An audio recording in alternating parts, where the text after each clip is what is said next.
ध्यान से सुनो। ये पंछी, ये बादल, ये धूप, ये सनसनाहट, यहाँ तक कि रात की चांद की जगमगाहट भी कुछ बोल रही है। पूछ रही है, ये क्या कोई है जो हमें सुन सके? ए दुनिया के रखवालों, उन्नति के मार्ग पर चलने वालों, क्या कोई है जो हमें समझ सके?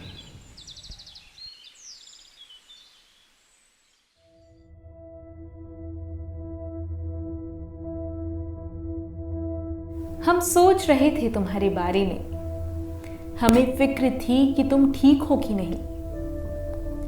हमें हमेशा से फिक्र थी।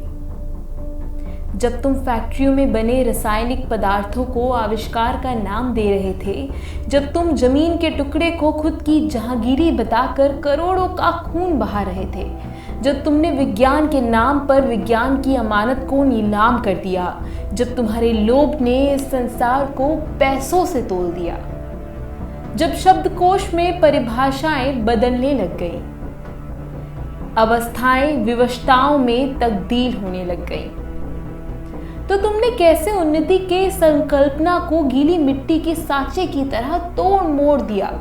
अलग अलग समूह को तुमने तरह तरह के दीवारों से जोड़ दिया।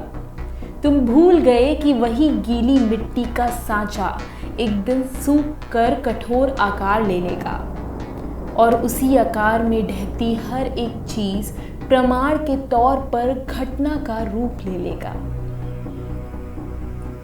सिर्फ इतना ही नहीं, जब संख्याएं हदें पार करने लग गईं, इमारतों की भीड़ आसमान से किसी जंगल की तरह घनी लगने लग गई, तब भी कुछ लोग थे जिन्हें हमसे प्यार था, जो नागरिक तो थे लेकिन जिन्हें नगर समझ नहीं आता था, जो शिक्षित तो थे लेकिन जिन्हें शिक्षा समझ नहीं आती थी। वो यकीन करते थे स्वाधीनता पे, साथ ही प्राकृतिक सीमाओं पे भी यकीन रखते थे। तुमने उन्हें कई नाम दिए, पिछड़ा बताया, आधुनिकता विरोधी बताया, पर उन्हें पता था कि उनका मूल क्या है। फिर भी जब धरती ने कंपन पैदा कर तुम्हें सचेत किया, जब वायु ने अपना रुख बदल कर संकेत दिया, जब जल ने तुम्हें और तुम्हारे मन को चारों तरफ से घेर लिया, जब अग्नि ने क्रोध में तुम्हारा ध्यान केंद्रित किया, तो सब कुछ नकार कर तुम पहले अपनों से लड़े, फिर लोगों से लड़े, फिर स्थितियों से लड़े और फिर परिस्थितियों से भी लड़े।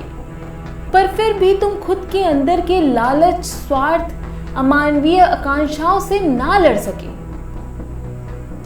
हमें पता है, तुम्हें बखूबी याद है, मानव जाति का पहली बार पत्थर से चिंगारी बनाना, पहिए जैसे आकार को समझ पाना, दूर बैठे लोगों से संपर्क कर पाना, चांद की सतह पर कदम रख पाना और दुनिया की हर जानकारी एक जगह समेट पाना। तुमने कौतूहल को हल समझकर पूरी धरती को रेत डाली। और सच में हम खुश हैं कि तुम्हें ये सब जानने का मौका मिला। पर अब हमें बताओ कि इन सब के बावजूद आज विवाद क्या है?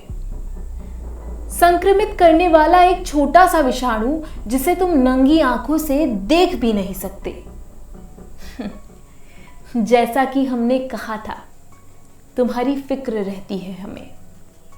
तभी तो इतनी कोशिश की हमने कि काश हमें कोई सुन सके, समझ सके कि हम क्या कहना चाह रहे हैं। अब तुम कैद हो इन दीवारों के बीच और कहते हो कि हमें सुन पा रहे हो, हमें समझ पा रहे हो। तुम्हें फिक्र है कि हम कैसे होंगे, किस हाल में होंगे। अब तो तुम्हें हमारे सांस लेने की आवाज भी सुनाई देती है। कुछ समझ आया? तुम्हारी नाखून से भी छोटा कण और तुम्हारे सोच की दीवारों से भी कमजोर दीवार ने पूरी तस्वीर बदल दी।